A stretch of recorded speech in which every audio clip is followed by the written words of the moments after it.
বেশ কিছুদিন ধরে ভাবছি ঘরটাকে একটু গোছাবো। ঘর না, মেনলি আলমারিটা। বেশ কিছুদিন ধরে অগোছালো রয়েছে, সময়ের অভাবে করে উঠতেই পারছিলাম না। তো সেই কাজটাকেই আজকে সারবো।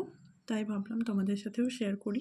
তোমরা কিভাবে গুছিয়ে রাখো আমাকে যদি পারো আমাকেও একটু জানিও। এখানে আমি জামা কাপড়গুলো সবই বার করে নিয়েছি। মোটামুটি একটা সাইড আগে করি, তারপর বাকিটা বার করব। তো চলো একসাথে করা যাক।